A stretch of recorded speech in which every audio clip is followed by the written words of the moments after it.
আগস্টের শুরুতে LNG terminal আংশিক চালু হবে জানালেও এখনও ফলাফল দৃশ্যমান হয়নি।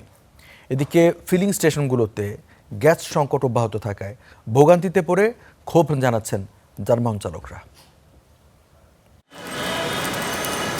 গ্যাস সংকটের কারণে গত 2 সপ্তাহ ধরে বন্ধ রাখতে হচ্ছে রাজধানীর খিলক্ষেত এলাকার এই সিএনজি ফিলিং স্টেশনটি। রাত 11টার পর গ্যাস কিছুটা পেলেও চাপ থাকে একেবারেই কম।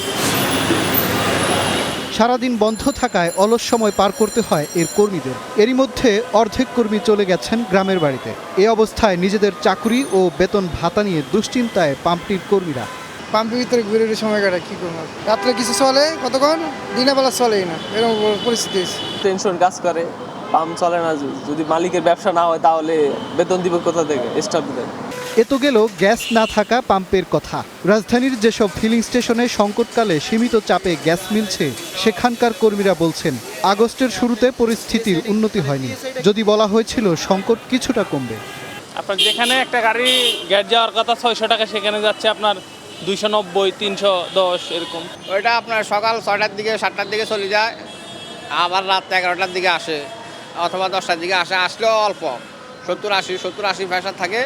এমন অবস্থায় সিএনজি পাম্পে অপেক্ষা আর ভোগান্তি যত দীর্ঘ হচ্ছে ক্ষোভ বাড়ছে যানবাহন চালকদের।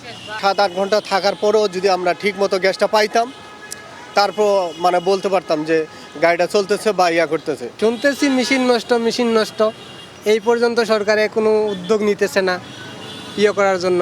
আমরা যেই ভোগান্তি, সকাল ধরে সন্ধ্যা পর্যন্ত লাইনে থাকি, গ্যাস পাই না। মন্ত্রী থেকে প্রধানমন্ত্রী সবাই তো দেখতেছে, কিন্তু এটা কোনো পদক্ষেপ নিচ্ছে না কেন? এটা কোনো সলিউশন দিচ্ছে না।